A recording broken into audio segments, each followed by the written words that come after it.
When I met Julian Cross, he made me believe that stability could feel exciting. He wasn't flashy or loud, just confident, grounded, the kind of man who made you feel safe just by standing next to you. We met at a finance networking event. Ironic, really, considering how it all ended. I was there representing the marketing firm I worked for, sipping bad wine and pretending to care about economic forecasts. Julian walked up beside me, introduced himself as an investment strategist, and said something like, "The only forecast I care about is whether you'll let me take you to dinner." I should have rolled my eyes, but instead I laughed. He had that kind of charm, quiet but deliberate, like every word was chosen for effect. Dinner turned into a series of long conversations about ambition, money, and dreams. He talked about wanting to retire early, live by the coast, start his own business one day. I told him about my plans to buy my first home before I hit 30. He listened, really listened. That's what hooked me. For the first year, Julian was everything I thought I wanted. Thoughtful, supportive, responsible. He'd cook on Sundays, leave little notes in my purse, show up to my office with coffee when I worked late. Everyone loved him. My coworkers, my friends, even my skeptical older sister Dana, who once said, "If this man hurts you, I'll personally destroy his credit score." We used to joke about our future, the dream house, the travel fund, the investments that would make it all possible. So when Julian suggested merging finances, it didn't even feel like a risk. "We're building a life together," he said one night, scrolling through a spreadsheet he'd made. "It just makes sense to manage things as one unit. We'll be stronger that way." I was hesitant. I've always been careful with money, but he made it sound so reasonable. We opened a joint account. I transferred most of my savings there, and he handled the investments. He sent me updates every month, clean and professional, just like a real advisor would. I didn't question it. I trusted him. Until I found the receipt. It was a random Tuesday. I'd gone into his office at home, something I rarely did, to print a report for work. The printer was jammed, so I opened the tray to fix it, and out popped a folded receipt. It was for $3,200, paid to a boutique supplier in another city. At first, I thought it was for me, maybe a surprise gift, a trip, but when I looked closer, the name printed under client caught my eye, the Lillian Room Boutique. I'd never heard of it. Julian came home that evening, all casual and smiling. I asked about the receipt. He froze for just a second, barely noticeable, but I saw it. Then he laughed it off. "Oh, that? It's for a client of mine. I helped her set up her business account, and I just paid the vendor upfront until she sorted her financing." It sounded plausible, but something about the way he avoided eye contact made my stomach twist. That night, after he fell asleep, I did what I'd never done before. I went through his email.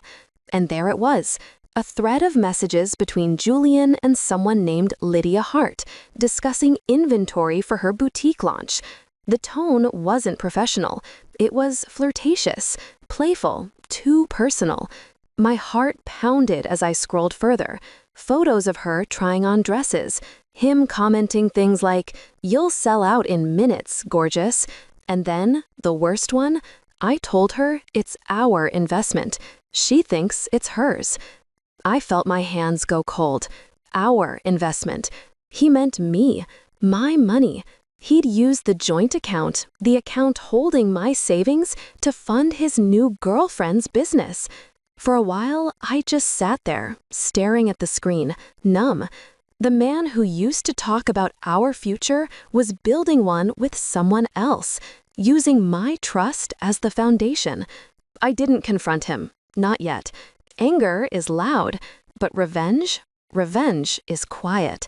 I needed to think, to understand exactly how deep this went. Over the next few days, I started tracing transactions, opening account statements, checking balances.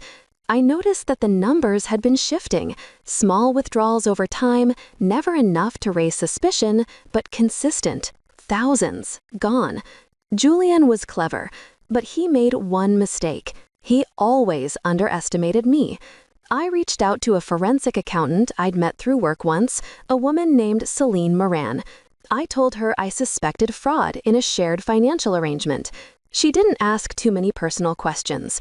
2 days later, she sent me a confidential report that made my stomach drop.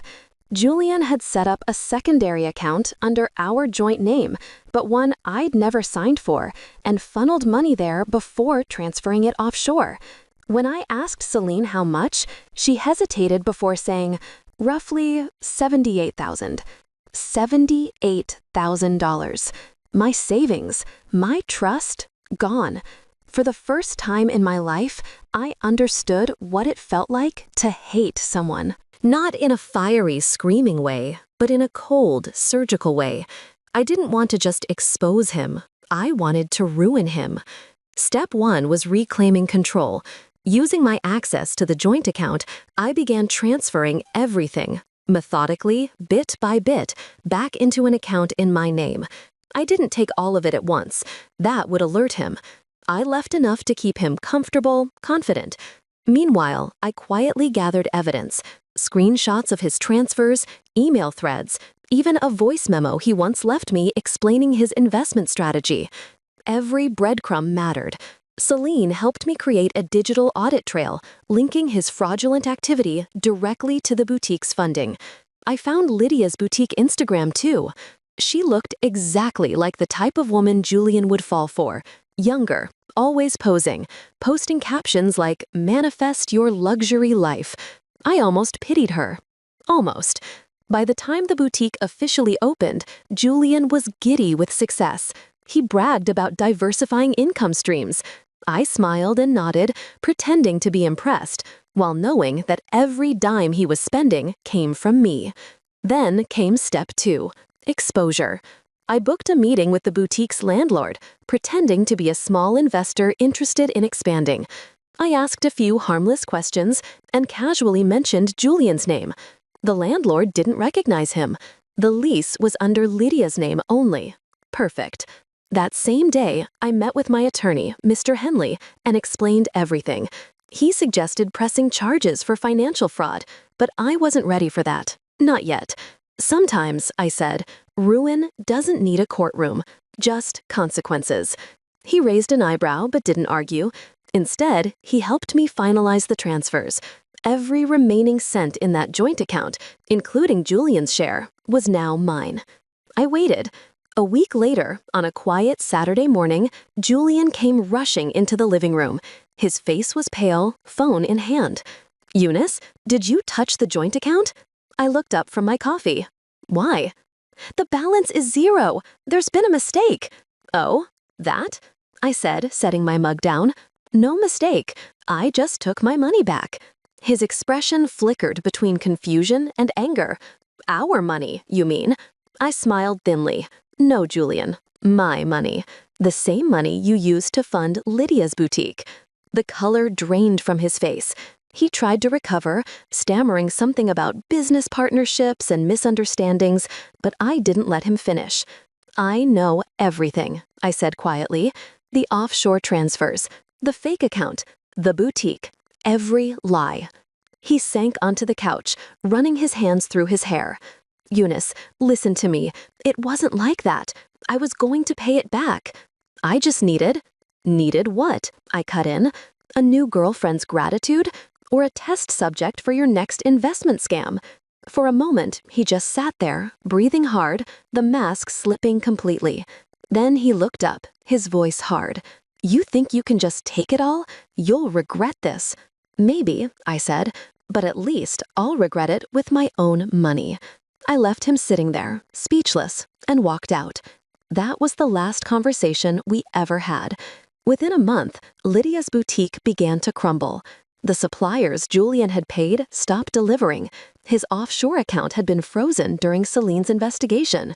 Rent went unpaid. Reviews tanked. A local blog wrote about the boutique scandal, how the store suddenly shut down, leaving customers without refunds. Lydia posted tearful stories on Instagram, saying she'd been financially sabotaged. She didn't realize who had truly done it. Julian, on the other hand, tried to rebuild his reputation, reaching out to old colleagues and clients, but word had already spread. Celine had discreetly tipped off his firm's compliance department, and he was quietly let go for ethical concerns. It didn't end with a dramatic explosion. It ended with silence, the kind that follows complete collapse. I didn't need to watch it happen. I already knew the ending. 6 months later, I was sitting on the balcony of my new apartment, smaller, but mine, sipping wine and looking out over the city lights. Dana came over, tossing her purse on the couch. "You look peaceful," she said, settling beside me. "That's done, I guess." She raised an eyebrow. "You know, most people would have gone scorched earth. Court cases, headlines." I thought about it, I admitted, but he already destroyed himself. All I did was stop him from using me as collateral. Dana smirked. "You're scary when you're calm, you know that?" I shrugged. He underestimated the wrong kind of woman. She clinked her glass against mine. Too poetic justice.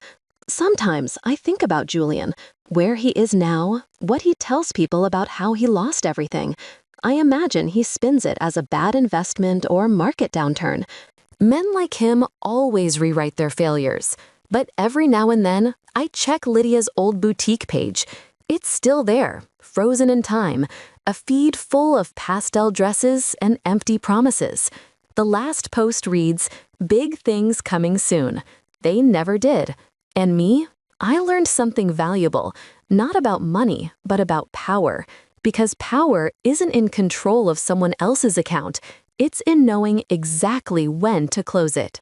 You've just stepped into her revenge side, where every wound finds its justice, and every silence ends with truth. If her story struck a chord, make sure to like, share, and subscribe. Your support keeps these stories alive. Another secret waits in the next video. See how her revenge begins.